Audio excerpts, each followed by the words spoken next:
Hello and welcome to another video by the Football History Boys. Today we're using TMAker yet again, this time to do our top 10 Champions League matches of all times, from 1992 all the way up to the current day. We have chosen 10 matches. Would you like to know what the matches are? Yes, I would, because you've chosen them. So the matches are, first of all, we have Spurs 3-2 against Ajax. We have Liverpool 4-0 Barcelona. Barcelona 6-1 PSG. We have Deportivo 4-0 Milan. We have Milan 4-0 Barcelona.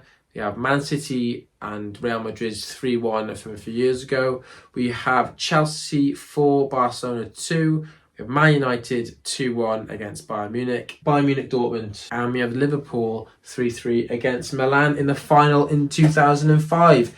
The way it's going to work is we've each chosen our individual top 10s. We're going to both tell each other what our 10 to 6 is first, and then try and sort out our final ranking from there. Right then, do you want to tell me your 10 to 6 first? Okay, in 10th I've gone Deportivo 4-0 against Milan. Okay. 2004. Yeah. Bayern 2, Dortmund 1. Yeah. That's 9. 8, Real 3, but Man City 1. Okay. 7, Milan 4, Barca 0. Yeah. To 94, and then 6, Ajax 2, Spurs 3, 2019. Right, I've gone 4. In 10th, Bayern Munich 2-1 Dortmund. I've gone 9th, Real Madrid 3-1 Man City. I've gone 8th, Chelsea 4-2 Barcelona. 7th, Deportivo 4-0 against Milan. And I've gone 6th, Milan 4-0 against Barcelona. Pretty similar. Right, let's start with your number 10 then. Deportivo 4-0 against Milan. Why? It's simply one that it doesn't stick in the mind as well. And that's why I had to rank it. I'm taking the Michael Richards card here when he does it on their podcast. Yeah. It's one that I don't really remember as distinctly. Obviously, having done a little bit about it and reading around it, it is significant. It was a shock and an upset. But it's not one that, for me, I go, yeah, that game, brilliant. It was a comeback, wasn't it? It was, they got smashed in the first leg. I think it was 4-1 in the first leg, and they came back to win 4-0 to knock them out. And this was a Milan side, it was one of the best 11s of all time. It was the Shevchenko, Ancelotti, Dida, Nesta, Pirlo, Gattuso. It was this fantastic side. And for Deportivo to come back, and knock them out against what no one would have thought that would happen at the time. It was a massive upset. We've got a lot of comebacks in this list. I think this is probably the first massive Champions League comeback, which I think why it is held in such high esteem. Yes. I've got it in 7th, which is quite a bit higher for me. You got it in 10th. Let's move down then. Bayern Munich Dortmund 9th for me. Yeah. Obviously a significant all German Champions League affair. Significant because Bayern Munich win a Champions League, and for them they've been hunting one for. Yeah, they've lost the final in 2010, didn't they? Yeah, so and 2012 as well. Right. So obviously the fact that they do it, it's a nice final, but it's nothing for me that again stand out compared to some of these. I think what this one was, it was an actual, genuinely a really good game. Yes. It was a pulsating 90 minutes. It was Klopp against Jupp Heynckes, wasn't it? Yeah. It was just a fantastic match to watch. And it was, at the time, we've been told that the Bundesliga was this, exciting league, and it was this attacking league. And we'd seen the rest of football almost like stagnate a little bit around that time. But the Bundesliga came out of nowhere, really, and it really started to rival Premier League and La Liga, and it kicked Serie A out that third spot for a long time. For a couple of years, German football was really it, wasn't it? It was what was so good. And what we all thought was going to be an El Clasico final. Yeah. But it ended up being a De Clasico final instead. Yeah. Dortmund knocked out Real Madrid, that incredible 4-1 at the Bernabeu. At the Westfalenstadion, and then Bayern destroyed Pep's Barcelona. So like 7-0 aggregate or something. It was something mental. Right. That's your 9th. That was my 10th. So that's probably quite similar. Let's go down then to Man City against Real Madrid. Is that your number 8? Yes, my number 8. Okay, why? I think it is a significant game because it would look like Man City were going to do it this year. They've been chasing it for so long. Yeah. Under the money, the oil money that allowed them to get where they are. Under Pep, of course, and that final piece of the jigsaw for both Pep and Man City was a Champions League. And then they end up losing this game 3-1 late on, 2 late goals, and they lose it 6-5 on aggregate. And it's just the devastation of they're not going to do this. I wanted Man City to win that Champions League. I did. And they lose that game, and obviously Real Madrid, who had just been so dominant throughout the Champions League in recent years, prove again. It was the Benzema year, wasn't it? Yeah. He just scored so many goals. Because the first leg was really good. It was 4-3 at City Manchester Stadium, and then they came back to the Bernabeu, and obviously City score in like 70th minute to go 1-0 up, and you're thinking, oh, this is safe now. The clock ticks over the 90, and then Rodrigo scores 2 goals. It was like a mad moment. I remember watching that, just going, "Whoa, this is why I love football." And then Benzema scores again. Unfortunately, they beat Liverpool in the final, but that's by the by. Yeah. Okay, right. Let's go down. What was your number 7? 7 for me was Milan 4, Barca 0. Okay, that was my number 6. Slightly further back, obviously, 1994.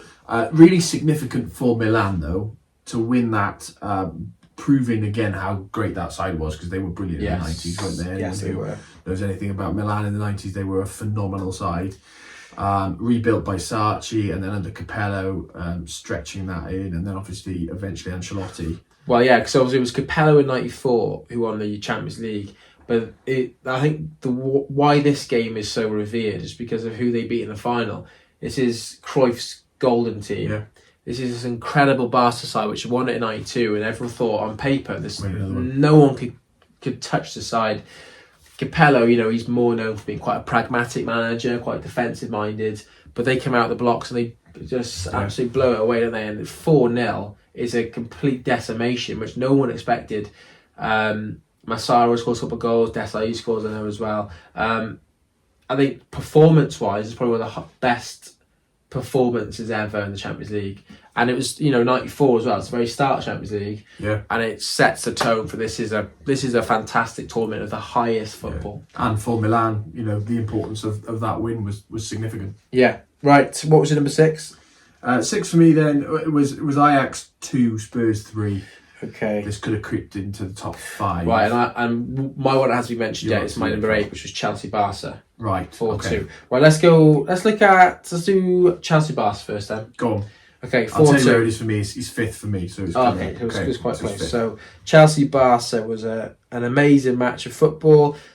It was the start of that rivalry between the two sides, which progressed, and on until arguably 2012 and the Torres goal. This was another just fantastic game of football. We knew about Mourinho and his pragmatic, negative style of the play, but this Barca side was a really good team. Ronaldinho at his peak, he turns up, scores that amazing goal, and he does a little bit of fancy footwork and toe pokes it into the corner. It was another end-to-end, back-and-forth game. One, you just kept you on edge of your seat. We were about 11 or 12 at the time, so we were really into it.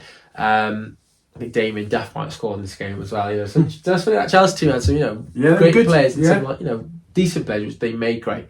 Chelsea obviously win it 4-2. They are then the favourites to win the whole tournament, but Luis Garcia's goal knocks them out. Go on then. Why have you got it so high? I think it's a memorable season of the Champions League for me. Obviously, with what happens and comes in the final, we'll talk about that one later. And the semi-final was so big. And I just think it gripped me. This was Barcelona, who were just, this amazing to watch European side. Right cards, wasn't it? Yeah, brilliant. I love them. Ronaldinho was one of my favourite characters in football. Yeah. And then they're beat by Chelsea. Chelsea progress, hunting their first Champions League. Obviously, they're new to money, really, in that way. Yeah. Mourinho, when he was in as the special one, that first sort of couple of years of him where he totally turned football on its head in Britain. So I think it's really, really significant there. I can see it being lower for sure, but for me it's a memorable game of football. As I remember iconic Champions League games, that one is one I remember. Okay, let's discuss Spurs then. Spurs Ajax. Yeah. What a game. Yes.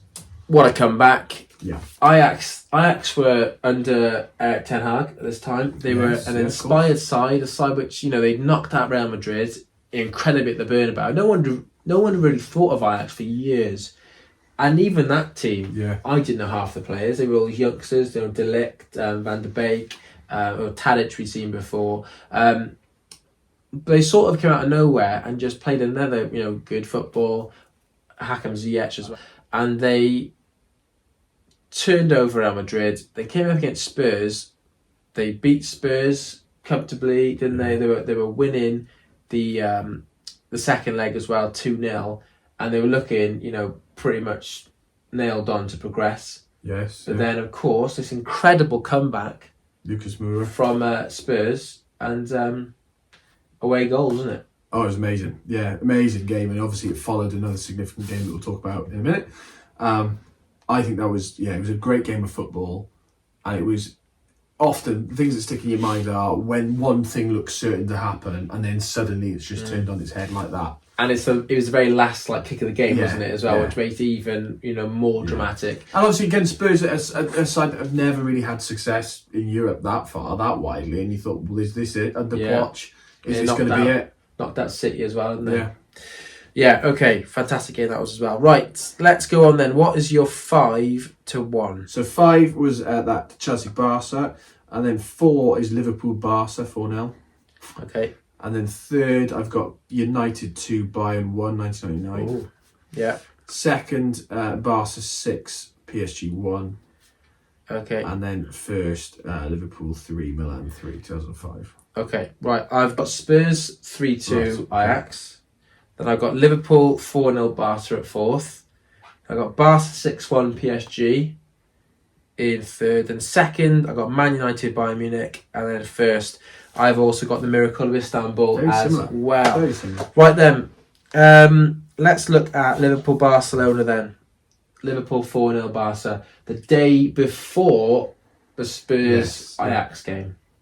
Why is this comeback so good? Well, I mean, you're the one to tell me about that as a Liverpool fan.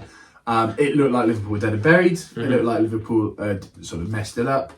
A huge task at Anfield. That famous European nights at Anfield thing of, is this going to be enough? Are they going to be able to do it there? Yeah. And the nature in which they take apart Messi's Barcelona. Yes, they're not the Messi's Barcelona of some previous seasons, but they're still an incredible Barcelona side. Messi and Suarez, isn't it? So. And they lose in style, and obviously those famous commentary lines from it. Yeah. And corner taken quickly. What a moment. Oh, amazing. Divock Origi scoring twice.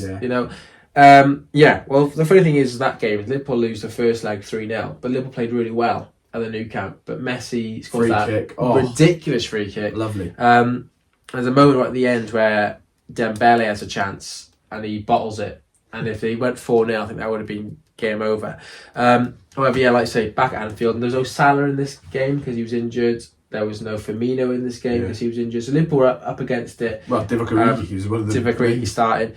Robertson comes off at half time for Wijnaldum, ends up scoring twice. And obviously that corner taken quickly. Robin. The reason I got it slightly ahead of the Spurs game is because Spurs needed to score 3 to come back. Liverpool had to score 4. Yeah. And I think that extra goal takes it up just a bit higher than the Spurs one. Right then. Now, your number 3 and 2 are the same as mine, but they're just other way around. So let's look at the Man United Bayern Munich game then. Oh, well, if you're a Man United fan, this is one of the greatest games in the club's history, isn't it? Maybe the best ending to a game ever. Ole Gunnar Solskjaer, forever known for that moment. Yeah, Sheringham and Solskjaer, wasn't it? In the when the clock had already ticked past the 90. Man United hunting their first ever treble, England's first ever, of the big 3 treble, the FA Cup, Champions League, and the Premier League. They've already wrapped up 2 legs of that, and then they go and do this. It looks like they've lost late on to Bayern Munich 1-0. Level, equalise it, and then they win it late on. Was it 94th minute, something like that? Incredible. Yeah, I mean, I remember it's one of my first memories of football. I remember this happening and everyone talking about it and being absolutely. I was gutted at the time, but I mean, you can appreciate it now. Yeah, hindsight now, and I can really appreciate what an amazing. I mean, if that was my team, I don't know what I'd be doing. I'd be going mad if they scored 2 goals in the Champions League final Yeah. in the last minute. There's nothing better, is there? I've got it second purely because it's the final. Okay. And it wins them the whole thing, and it wins them the treble. Right, let's look at the other next game then. La Remontada, as it's called, the comeback. Barcelona versus PSG. We've seen lots of comebacks in this. Yes. Still got another comeback to come. This one is 6-1 though. They have to come back by a lot. They lose the first leg 4-0 to PSG. And I remember at the time, everyone was saying they've lost the first leg, but Barcelona at the new camp, you never know. And you can never trust PSG, is the thing as well. And PSG had a bit of a history of bottling it in the Champions League. I think they would think Barca go 3-0 up. They get 3 goals back. You're like, here we go. Then Cavani scores an absolute rocket of a volley. And it's like, 3-1, game over. Yeah. It goes to the 88th minute and it's still 3-1. And then Neymar scores a free kick. I think then he scores a penalty. And then right at the very end, Sergio Roberto pokes it in. Yeah. So he basically scored 3 goals in the last minute to come back. Yeah. Maybe that's why you've got it so high. That is why I got it so high. I totally see though United buying because it's the final, but the fact that it is 6-1, and you think they look at the aggregate score. They've smashed that. They won 6-1. No, they won 6-5 on aggregate. They needed that goal. If they didn't score that 6th goal, they're out. Mm-hmm. Incredible. Absolutely incredible. Well, I was running around the living room when that went in, that final goal. I remember just being like, "Oh my gosh, this is why I love football." Yeah, and some great commentary and all that. And I think it's maybe a little bit of recency bias as well. It might be. Distinctly remember. But it is good though. 6-0. It's a great game. Right, and then finally, then we both got this to the top one: the Miracle of Istanbul, Liverpool 3, Milan 3. Yeah. So much to be written about this. Can you believe it's almost 20 years ago already? That's madness. That's madness. Liverpool go, if you don't know, 3-0 down at half time. Milan, this is probably one of the, arguably on paper, the best 11 of all time. It's stunning. You look at that 11, put it on the screen. Yeah, Absolutely incredible. Obviously, Crespo scores is his second, Milan's third. It's a lovely chip. It's like just epitomising the beauty of this performance. And then Liverpool's team, on paper, again, we'll put it up here. There's some players in there which are, a bit suspect. Dewey Traore started in the Champions League final. Vladimir Smica, who barely played for about 2 years, came on. Kuhl came off straight away. Gerrard went to right back. Gerrard obviously leads the comeback, doesn't he? Scores. Then Smitzer scores a thunderbolt. And then Xabi Alonso's rebounds on the penalty. Yeah. The Dudek save, the double save in extra time. The jelly legs. He took the Grobbelaar legs in there, and then obviously Shevchenko, who was probably the best player in the world at the time, misses the final penalty. It was just unbelievable. It almost looks like he's given up himself, Shevchenko, in that, doesn't it? And then Liverpool obviously win it. It's their 5th Champions League. And from that moment, Liverpool, I think, come back as a power in football again. Because we've, it was Benitez's first season. They hadn't done much for a few years before that. I think, because it's the final, that comeback is the ultimate. And to be 3-0 down at half time and to the game look so dead and buried. You've never seen such a dead and buried final. No. You cannot imagine the scenes where they've tried to with various films and clips of films in the dressing room. Mm-hmm. You can't imagine the scene in the 2 dressing rooms at half time and then at full time, the difference it must have been. And the people who were in that Milan side who have talked about it, written about it, reminisce on that, it still breaks their heart. Yeah, Pirlo's autobiography is some fantastic stuff. Walk away from football almost after it, and cannot comprehend it. And that game really epitomises what makes football so great. Yeah, and then of course Liverpool did it in 6 minutes as well. That comeback, and again epitomising it is that Milan then win 2 years later against Liverpool in the final. Yeah, and it just shows us how football works sometimes in strange and mysterious ways. Right then, final 10. Then let's rank it. Then let's get a consensus. I think. Let's go Bayern, Dortmund, number 10 then. Agree. Because that was our 10. Number 9, Man City, Real Madrid. Okay. Yeah. That was my 8. That was my 9. Then let's go Deportivo, 4-0. Yeah. Followed by Milan, 4-0. Yes. Fine with that. Okay, now we've got to choose Chelsea, Barcelona, or Spurs, Ajax. I think I'm with you. You've convinced me probably that it's Chelsea, Barca here.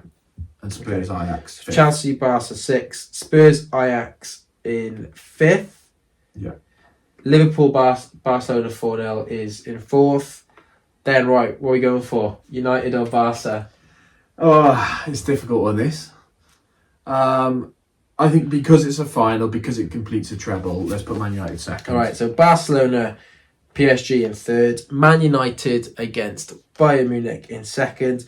And the Miracle in Istanbul, Liverpool Milan, is the greatest Champions League match of all time. I mean, that's pretty consensus, really. I think we've done a good job there. If you disagree, that's absolutely fine. You can let us know in the comments. We would definitely disagree. Tell us which game we've missed as well. I'm sure there's some that we've missed there. Definitely. Tell us which games you missed. I'm sure, yeah, but like Gareth said, we've missed a couple of amazing matches there.